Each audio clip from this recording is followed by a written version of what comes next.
처음 오셨을 때 네. 허리 상태가 어느 정도였죠? 처음에 진짜 똑바로 일어서지도 못하고 그냥 거의 이제 쑥그리면서 다리도 아팠고 거의 주춤주춤 하면서 왔었던 기억이 있습니다. 그 오늘 10회로 이제 끝났는데 네. 지금은 허리 상태는 어느 정도야? 지금은 평소 이제 안 아팠을 때랑 거의 똑같다고 생각이 들고 이제 운동을 더 이제 등록을 해서 하고 싶다라는 생각이 들더라고요. 이전에 사실 병원 치료는 뭐뭐 받으셨었죠? 그때 신경 차단술이랑 뭐 재활 같은 거 받았었고 체외 충격파 같은 것도 받았었고 병원 치료하고 어떻게 달랐던 것 같으세요?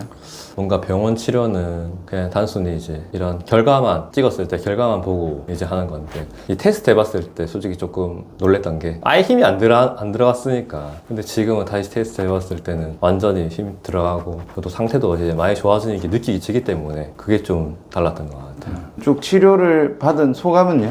처음에 알게 된 건 헬스 유튜버 총총님 그 보고 알았는데 네. 그때도 받고 싶어 했었는데 허리가 그때도 안 좋았기 때문에 그렇게 하다가 원장님이 그 재활 프로그램 한다 하셔가지고 시작했는데 진짜 잘한 것 같고 물론 짐에서 왔다 갔다 하기 힘들긴 한데 매주 쉬는 날마다 그래도 허리가 진짜 아프면 일도 못하고 그런데 지금 아프더라도 제가 지금 이제 원장님한테 배운 걸로 다시 돌아간다는 게 느껴지니까 마사지 같은 걸 하면 그게 진짜 좋게 얻어가는 것 같아요. 지금. 앞으로는 몸이 좀 어떻게 변할 것 같으세요? 앞으로는 더 이제 튼튼해지지 않을까. 그걸 기반으로 좀 제 몸이 어떻게 해야 이제 안 아픈다는 것도 알고 자세라든지 이런 것도 요즘에 좀 신경 써서 일어서 있기도 하고 이래가지고 그런 부분이 더 좋아지지 않을까 옛날보다. 수고하셨습니다. 감사합니다. 요 자세 신경 써야 됩니다. 허리 안 빠지게 딱 잡으면서 하나 둘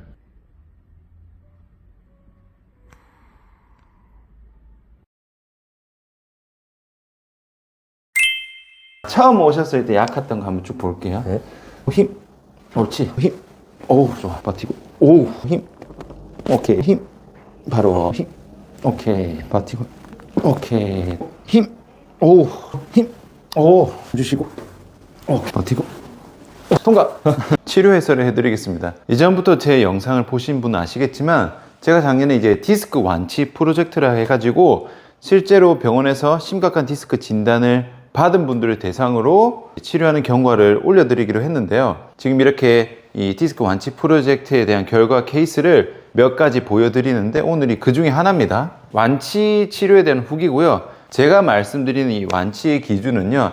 일상생활 통증은 없어져야 되는 게 당연하고 어느 정도 가벼운 운동까지 가능한 상태 그리고 혼자서 관리 가능한 상태 이 세 가지를 모두 충족시켰을 때 제가 완치라는 표현을 씁니다. 그래서 이렇게 완치가 된 케이스고요. 이분의 MRI 사진을 보시면은 지금 이 부분 보시면 됩니다. 지금 나머지 디스크 색깔은 좀 차 있는데 색이 되게 연하죠. 디스크가 많이 눌려서 신경까지 누르고 있는 상태고요. 이분 같은 경우는 병원에서 이제 디스크 진단을 받으셨고 신경 차단술을 3번 받으셨습니다. 당연히 연속으로 받은 게 아니고 했는데 다시 안 좋아지고 했는데 다시 안 좋아지고 이렇게 3번이나 했어요. 그런데도 재발해서 허리 상태가 너무 많이 안 좋은 그런 상태였습니다. 그래서 증상은요. 허리 통증인데 허리를 조금만 숙여도 세수하는 정도까지만 가도 허리 통증이 심하고 가만히 서 있을 때 조금 오래 서 있어도 허리가 아프고 심한 경우에는 허리 자체 힘이 풀려서 이제 주저앉을 정도까지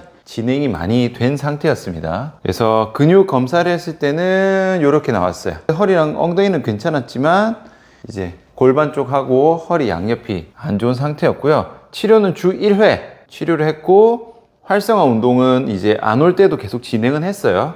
그래서 총 10회 치료를 했습니다. 그래서 일주일에 한 번이니까 10주가 걸린 거죠. 요것만 봤을 때는 그렇게 안심해 보일 수도 있지만 이미 구조적으로 요거는 기능적인 문제고 구조적인 문제가 진행이 많이 된 상태죠. 그래서 순서는 마찬가지입니다. 특별하게 다르진 않아요. 꺼져 있는 근육을 깨우고 굳어 있는 근육 풀어주고 움직임 만들어주고 안정화까지. 근데 디스크 문제가 있으니까 디스크 문제가 없는 사람에 비해서는 시간이 좀 걸리고 조금 더 조심스럽게 들어가야 되고 추가적으로 가야 되는 부분이 뭐냐면 척추 질환, 여기서 말하는 거는 구조적인 문제야. 구조적 문제가 있을 경우에는 우선은 일상생활의 움직임을 교정해야 됩니다. 제가 이전에 세수하거나 머리 감을 때 자세를 꼭 바꿔야 된다고 했죠. 상처의 자극. 그 다음에 척추에 대한 안정화를 잡아줘야 됩니다. 왜냐? 이미 내려앉았기 때문에. 그래서 요런 거, 이런 운동을 다양하게 시켰어요.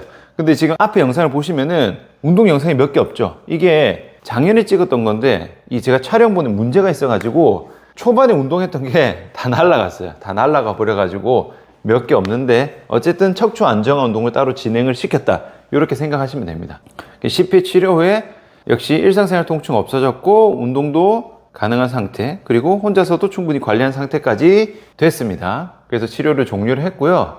디스크나 척추 질환에 생각할 게 있어요. 지금 이렇게 디스크가 눌렸죠. 그럼 병원에서 뭐 MRI 왜 찍어요? 어디에 디스크 있는가 찍는 거죠. 중요한 게 뭐다? 왜 디스크인지를 알아야 됩니다. 왜 이게 내려앉았는지 모르면은 치료에도 또 생깁니다. 병원에서는 이것만 보죠. 근본적인 원인에 대한 것은 해결하지 않아요. 척추 질환에 대한 원인을 설명을 좀 드릴게요. 이렇게 낚싯대가 있다 칠게요. 낚싯대를 똑바로 세웠습니다. 이 상태에서 위에서 눌려요. 그럼 어떻게 되겠어요? 낚싯대가 이렇게 휘겠죠? 위에서 누르니까. 근데 만약에 낚싯대 이렇게 마치 우리 텐트에 폴대 세울 때 이렇게 박죠. 이렇게 박은 상태에서 누르면 어때요?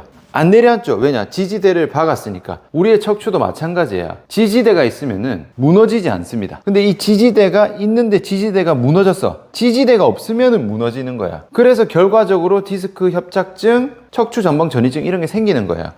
이게 중요한 게 아닙니다. 애초에 무너졌을 때 디스크로 무너질 수도 있고 협착증으로 무너질 수도 있고 척추 전방 전위증으로도 무너질 수가 있는 거예요. 원인은 마찬가지입니다. 마찬가지. 그러니까 디스크 협착증 같이 생기는 경우도 엄청 많아요. 연세가 좀 있는 분들은 디스크 협착증 기본으로 2개 다 갖고 있습니다. 더 심해지면 요까지 다 생겨요. 하나하나를 어떻게 하는 게 중요한 게 아니고 이거에 대한 원인을 잡아야 되는 거예요. 우리 몸도 마찬가지입니다. 이렇게 척추가 있죠. 척추가 있으면은 얘가 무너지지 않게 지지대가 있는 게 뭐다? 주변에 이렇게 수많은 근육들이 얘들이 무너지지 않게 잡아주고 있는 거예요. 척추의 지지대는 이제 흔히 말하는 코어, 작게 보면 코어고 넓게 보면은 모든 주변의 근육이 다 지지대 역할을 합니다. 그러면은 이게 무너졌다는 말은 뭐겠어요? 얘를 바로 잡는 게 아니죠. 얘를 바로 잡아야 됩니다. 약한 지지대, 어느 지지대가 무너졌는지를 찾아서 바로 세우면은 얘가 잡히는 거예요. 반대로 말하면 지지대 어디에 무너졌는지 찾지도 않고 요것만 주사 놓고 뭐 철심 받고 암만 해봤자 지지대가 무너지면은 또 무너진다는 거예요. 제가 한 치료도 제가 이 척추를 뭐 어떻게 한 게 아니고 주변의 지지대를 원상복귀 시켰다.